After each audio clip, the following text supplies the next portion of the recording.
Here we are again on this lovely May the 12th, and I am so excited you have chosen to spend your morning with me. As I was putting up the module for this week, I was like, whoa, how is it possible that all y'all are only on the second test and Fullerton College is in their final exams next week? And then I remembered they started much earlier than you. And I was like, oh, that's right. They started back in January. So it's all right. We'll make it all work. So I'm going to spend some time today talking about that lovely test, what is and is not on it. And I don't want to confuse the issue because I don't think, let me double check. The thing that I get accused of in other schools of not being, and that is understanding what I am teaching to each class. So let me look at the test and then I'll be able to tell you. I don't think biomes are on it, but I want to check. Yeah, because it's all on the geosphere. All right, so the test is about the geosphere. So that's going to be like, you know, earthquakes and plate tectonics and you know, stuffs like that. Weathering, erosion, all of those landforms from, you know, fluvial to coastal to glacial, all those guys, to rivers, soils. Yeah. So there are, again, the test is split into two parts like it was before. There's the first part, which is going to be your multiple guess part. There are, looks like 62 multiple choice questions. Make sure they all are working. Yes, they are. Good, good. So there are 62 multiple choice questions. And in typical PITS fashion, you're only going to get 60 minutes to take the test. You're like, what? That's less than a minute apiece. Exactly. The idea is not that you're looking up every single answer, that you're looking up just a few of the answers is the goal. If you have to look up all the answers, then we're doing something wrong. You're not reading the textbook, you're not, you know, participating in the activities, you know, what have you. You should be retaining some of this information on your own. And so if you know the material, it should take you 45 seconds on average to access it. So I'm going to give you 60 minutes and we'll see what happens. Remember, it's graded on a sliding scale. So if 60 minutes isn't enough time for you, it may not be enough time for others. And you can, you know, cross your fingers and hope that.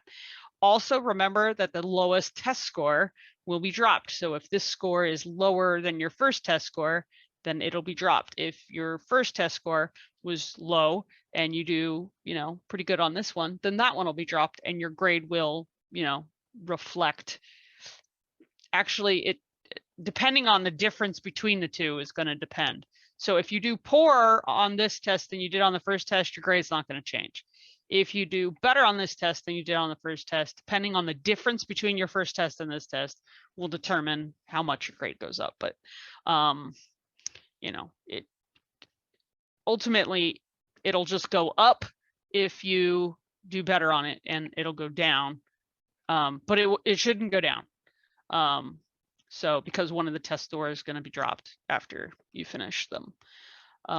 So just keep that in mind. For those of you who are worried about your first test. For those of you who aren't worried about your first test, remember, there is another test. It's the MAP test, and it too can be your lowest test score and get dropped. Yes, yes, there is something that you can be working on in these lean periods of your life when you have nothing else to do. And that is to start thinking about that places worksheet. Now, the places worksheet is not due until like the last week of class. It's in the places group project. guess I could share my screen and then you can all see what I'm looking at. Isn't that fun? Here, let's put you over. No, I'm going to put you. No, I'm going to put you. Where are you? You're here. Here we are. Ha! There we are. Let's minimize that. Okay. Start sharing. We'll share this screen.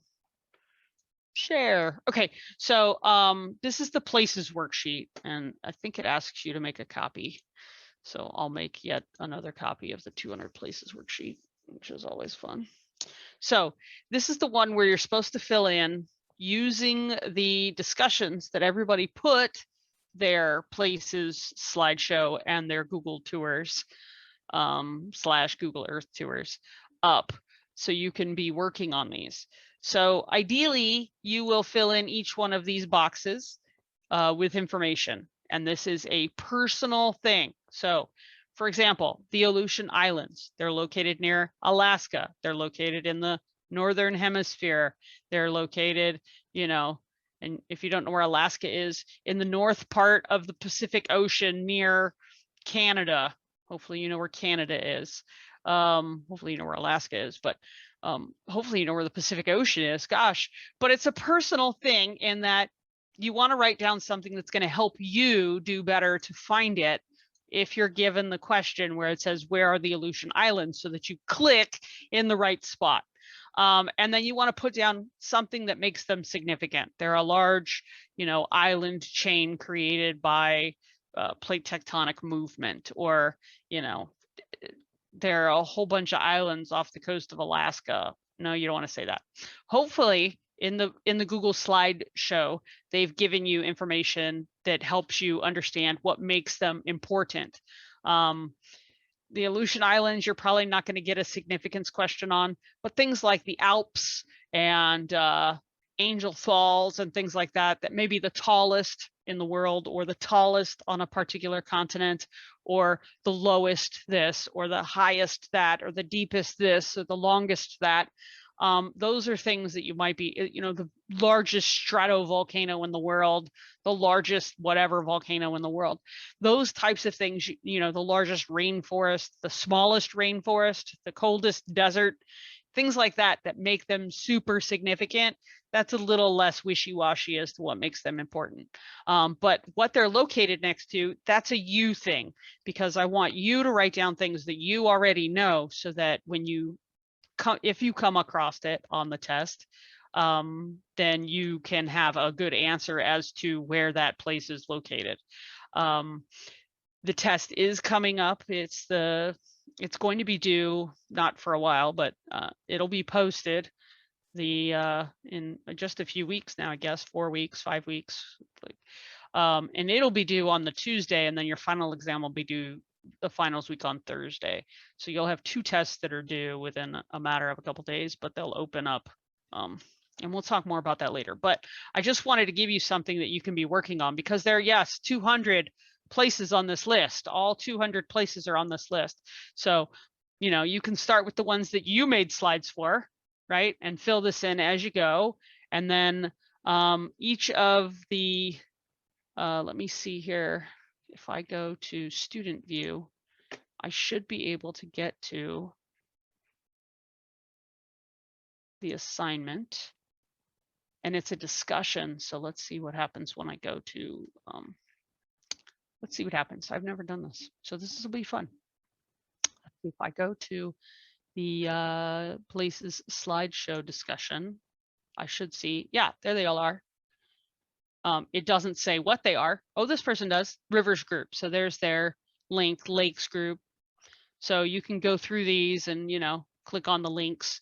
For those of you who didn't put down what your group is, you may want to go back and, you know, modify, you know, edit your answer and say, this is what the group is. So there's the places group project. And then the other one, of course, is going to be the tour. Going to be in Google Earth thing. So these will help. In my opinion, I created these mostly for figuring out what they're located nearest. So let's look at this person. So hopefully this works. Crossing my fingers. They should all work at this point. But okay, so Let's look at this first one. Bab el-Mandeb Strait, which is between Yemen and Djibouti. Okay, so now that we've zoomed into this particular location, you're like, where the heck are we? Where is Djibouti? Where is Yemen? Where's the Arabian Peninsula? So you can zoom out and you can look at this and go, oh, it's near the pointy thing on Africa, just further in, right? Or it's located at the end if you know that this is the Red Sea, at the end of the Red Sea, right? Or the Nile River points to it, because here's the Nile here, and if you go down this way in the water. Or maybe you know where Saudi Arabian Peninsula is, the Arabian Peninsula. So it's on the tip of the Saudi Arabian, on the southwest tip of Saudi Arabia, kind of thing, right? So the idea is you're writing something so that you know where that place is. So this is where this strait is in between these two things, right? So then you can go to the next one. You're like, okay, here's the Bering Strait. Let's see where that is. Oh, look, it's between us and the Ruskies. So it's up here between us and the Russians. You know, maybe you say for its significance, this is a cool one. This is the idea as to how, you know, animals and, you know, people got to North America is via the Bering Strait land bridge. During the last ice age, this was iced over and people just walked and animals just walked across from this continent to this continent.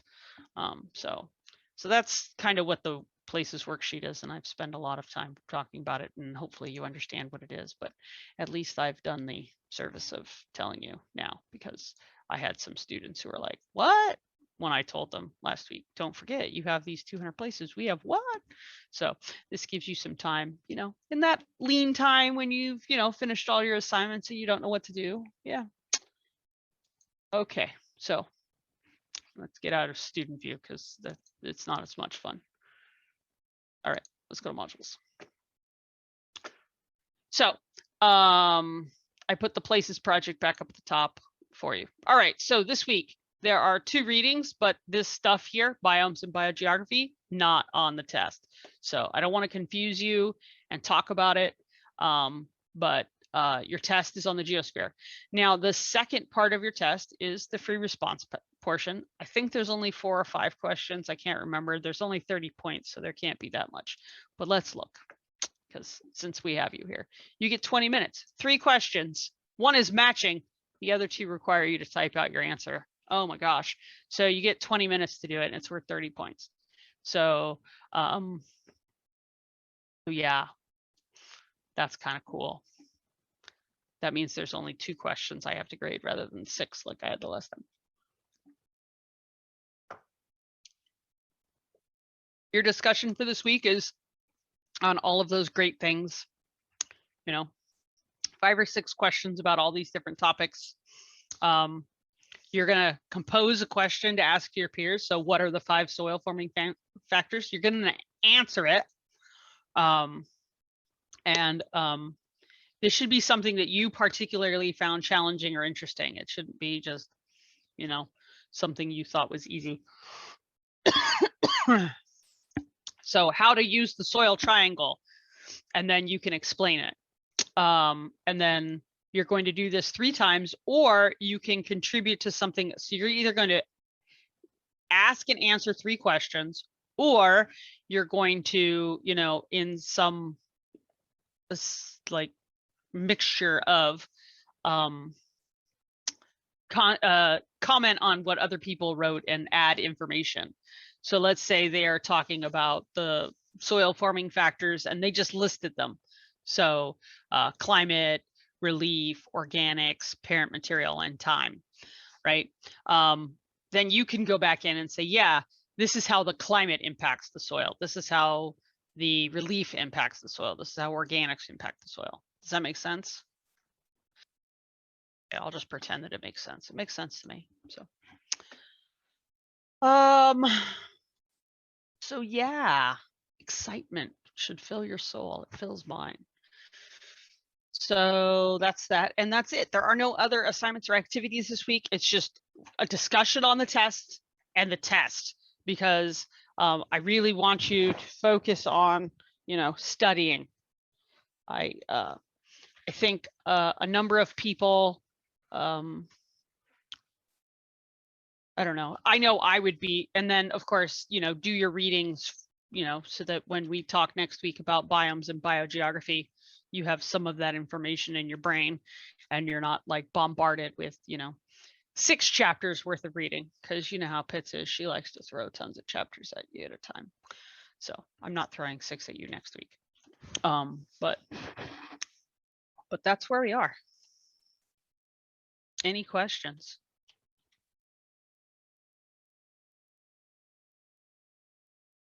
So this is normally the day we would have taken the test. We wouldn't have done anything in class. And so I don't really have anything to kind of sort of lecture on. So if there's a concept or a topic you want me to review, I'm willing to do that. If not, have a nice day. Beautiful day out there. It's a beautiful day in the neighborhood. I'm wearing my little geography bow tie today.